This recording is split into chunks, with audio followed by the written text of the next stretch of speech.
Sexual market value, or SMV for short. Is it a real thing? Does it matter? And should we even pay any attention to it? Recently I done a podcast with the boys at the Yardstick Podcast. Link in the description down below if you haven't checked us out. If you're not following us, go and follow us. And I presented this as a concept to these guys. I gave them the laydown of what SMV is and how it works. I thought it would be a good idea to actually bring it to you guys and see what you think about the whole phenomenon. Essentially, your SMV is your attraction to the opposite sex. The higher your SMV is, the easier time you're going to have in the dating world, whether that be long-term or short-term. Now, of course, when I'm talking about this, I'm talking about in straight relationships. Of course, I'm sure SMV does apply to LGBT relationships as well, but for this video, I'm strictly going to be speaking in regards to straight relationships. So, what is the point? Now, when I was discussing with the boys, there was a bit of skepticism around whether this value is real, or if it matters, or if it does hold any weight in today's society. One of the boys actually compared it to a theory in economics, where it's a model that can seem all fine on paper, but in reality, in society, it doesn't hold up. Now, the majority of my audience are young men, so what does this mean for us? The Red Pill YouTubers will tell you, right now, you don't have a lot going for yourself, so you probably need to work very hard to be able to increase your SMV so that when you're in your 30s, then you actually have some cards to play with and you are able to bargain, and instead of you having to approach women, they will come to you instead. So I guess the question is there any truth to this?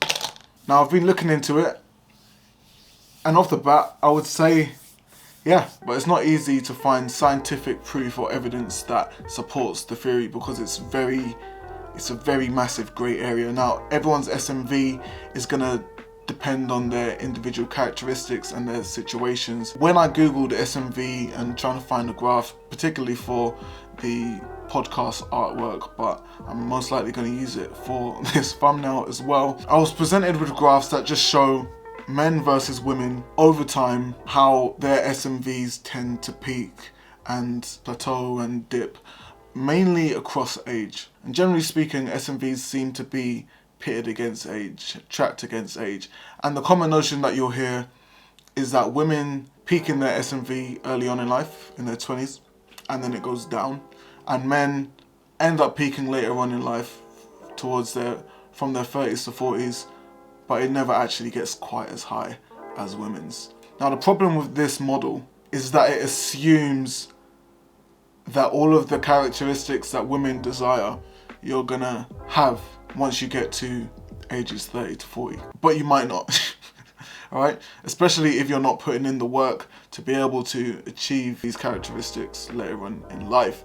So, what are these characteristics, you may ask? Now, there's quite a few, but to summarize and kind of just outline the top ones, we're looking at status, money, and good looks. Now, it gets a little bit complicated, so just bear with me.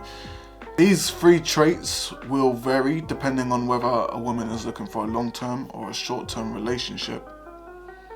And there are other factors at play here as well. And when it comes to the traits that men are looking for in women, you're going to see a different picture as well. It's very skewed. You may not be surprised, but the main thing that a man is looking for is whether she looks good. And then secondly, whether she makes him horny. That's for short term. But then when it comes to long term, men start becoming a little bit more particular. They're looking at, okay, what's her personality like? Is she intelligent? Does she have ambition? Refer to the X video we done, where top of the tier list was a woman with no ambition. That was a massive ick for me and my boys. When I speak about this, we are speaking in very general terms, and so of course there are going to be some outliers. We've probably all seen a run-of-the-mill guy who ends up with a banging girlfriend, and everyone questions, how on earth did that happen? The problem is, which is an overarching problem with this whole SMV value thing as a whole, is that we can't look at the specifics of what people are actually getting with someone for. We can get a hint and an idea of what they're going after, and there are general traits among the highly successful men which seem to be desirable and most women will flock towards. But like I said, there will be outliers. There will be one woman somewhere that looks at a man who has everything and still says, no, I'd rather not go for you. My next door neighbour Sam, who I've known since I was 5 years old, is a better fit for me.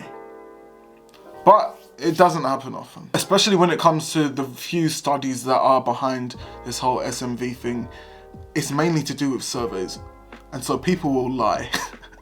Right? It's not like you can go and check their brain and see, oh, what lights up. It's very hard to do. So as you can see straight away, this is a very broad topic. There's a lot of things that I could go into, and I want to make a few more videos that kind of dial in a little bit more into certain aspects of this whole SMV thing, which I find pretty interesting. Of course, there's loads of videos on YouTube that cover this, so I'm going to make sure that the videos that I put out are a little bit more unique, and hopefully you'll find them a lot more valuable. In conclusion, is this sexual marketplace value a real thing? I would say yes. I would say yes, but I don't think you should live your life by it. I think it's important to make sure that you're aware of it, right? Especially if you are looking to date. Maybe these things can give you a good indication as to why she said no to you, as to why she's airing you, that sort of thing. And even if it isn't a real thing, most of the traits that are seen as highly desirable are things that I would encourage you to pursue anyway. It's always good to have more money in life. It's always good to make sure that you have a healthy body. So even if you have all of these traits and you can't get a woman, you're still better off than not having any of these traits and still not being able to get a woman.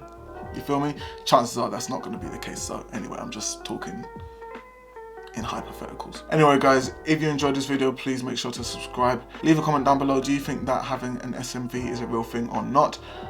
Is it important? Let's have a discussion down below. And without further ado, I will see you guys next time.